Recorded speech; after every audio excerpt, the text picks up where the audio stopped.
Bonjour à tous, bienvenue dans cette nouvelle vidéo, toujours dans la série de Windows Server 2019.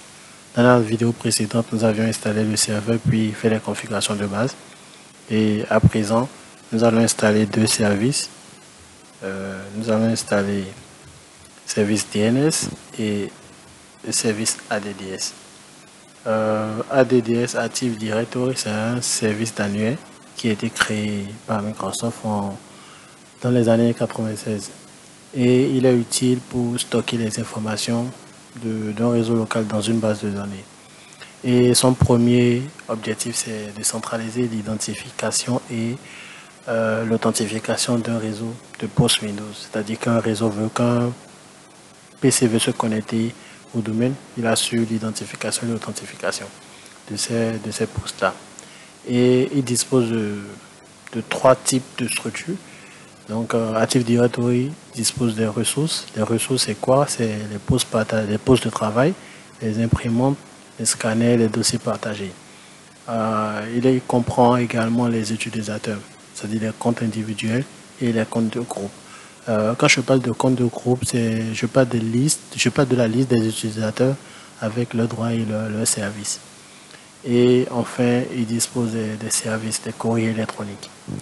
Donc, nous allons sur ce serveur installer DNS et ADDS. Donc nous avons deux choix, soit dans le tableau de bord on clique sur ajouter des relais des fonctionnalités, ou on fait gérer puis on ajoute des relais des fonctionnalités. Donc voilà, nous aurons cette petite fenêtre où voilà, il faut lire, puis je fais suivant ici.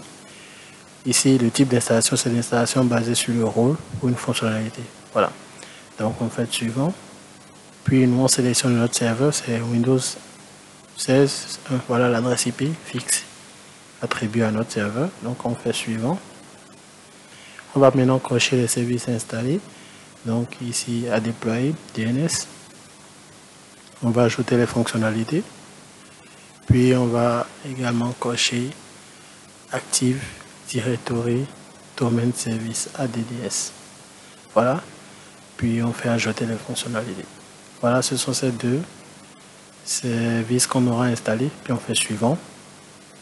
On continue, on fait suivant. On laisse les fonctionnalités. En suivant également, il faut lire ce que c'est que ADDS, de domain name. Voilà. Et ADDS. Bien, ADDS, ce que c'est expliqué là. On continue. Puis maintenant, il faut confirmer la sélection d'installation. Donc voilà. On fait maintenant installer ici. Bientôt qu'on va attendre la fin de l'installation des services. Bien.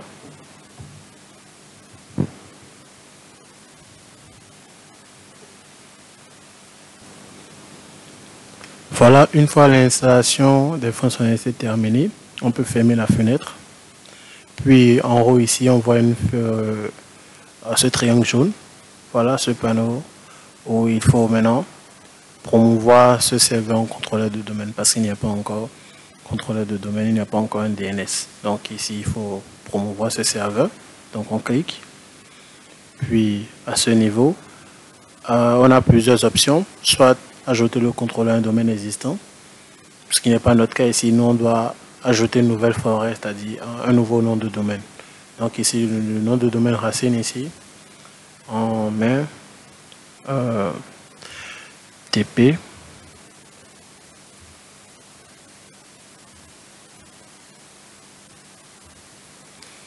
.lan. Voilà, tp.lan. Puis on fait suivant. Bien, ici il faut sélectionner le niveau fonctionnel de la nouvelle forêt, donc il faut laisser par défaut Windows Server 2016. Là, ici il faut maintenant créer un mot de passe pour la restauration de l'annuaire. Donc on va créer un mot de passe.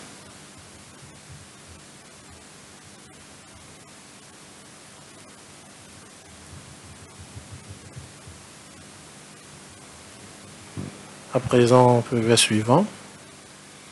Voilà, ici, il faut laisser par défaut. On continue.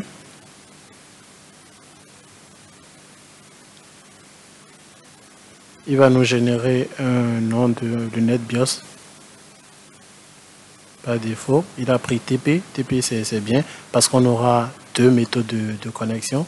Soit TP slash le nom de l'utilisateur, puis on se connecte, soit le nom de l'utilisateur @tp.lan. Donc c'est bon, on laisse comme ça. Et puis on fait suivant.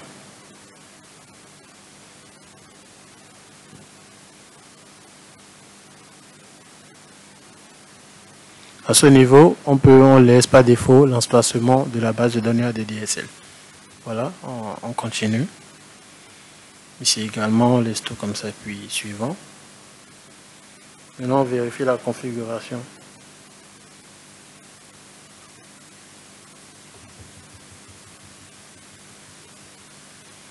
Bien, tout est parfait. Donc, on peut maintenant procéder à l'installation.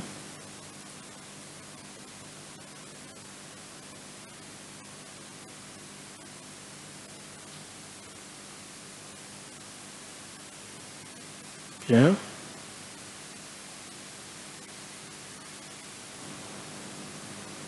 Voilà, après l'installation, l'ordinateur va redémarrer. Donc, on fait fermer.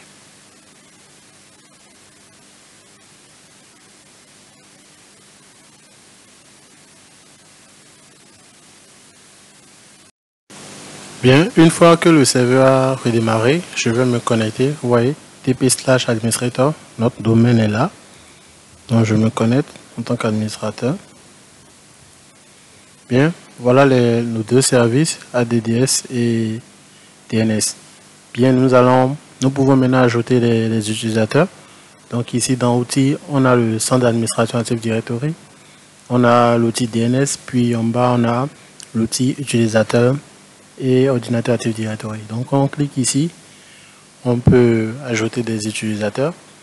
Donc ici on a le domaine tp.lan. Voilà, on a ça, on a les utilisateurs.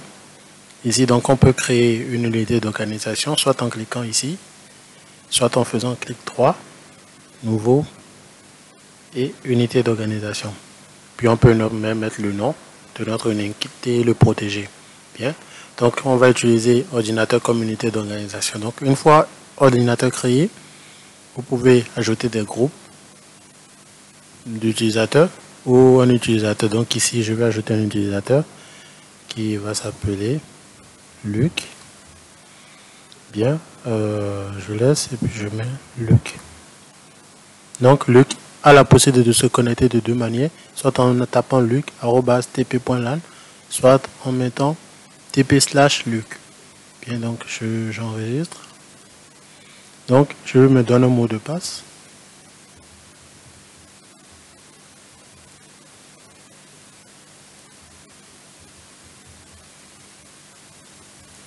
Donc Luc aura la possibilité de ne pas changer son mot de passe et le mot de passe n'expire jamais. Donc ici je fais suivant, puis je termine. Voilà comment on crée un utilisateur et une unité d'organisation, puis des groupes. Il y a une deuxième méthode, c'est en utilisant le centre d'administration Active Directory, ici, où nous pouvons voir notre domaine tp.local. Donc en faisant clic droit ici, nous pouvons également faire nouveau, créer une unité d'organisation, comme tout à l'heure. Voilà, on le fait, on crée l'unité d'organisation. Nous pouvons également refaire la même chose pour créer un utilisateur ou un ordinateur. Donc utilisateur, voilà, on aura renseigné toutes ces informations pour l'utilisateur. Voilà comment on crée les utilisateurs et les groupes grâce à Active Directory. Bien, maintenant nous retournons sur notre dashboard. Nous pouvons maintenant voir le DNS, l'outil DNS ici. Et vous voyez le nom de notre serveur là. Donc il a directement généré la zone directe, mais la zone inversée n'est pas encore générée, donc il faut la créer manuellement. Donc on va voir cela dans la prochaine vidéo. Donc voilà comment on crée les utilisateurs. Dans la prochaine vidéo, nous allons installer le DHCP pour permettre à un client de pouvoir recevoir les paramètres TCP/IP et joindre le domaine. Merci d'avoir suivi cette vidéo et à la prochaine.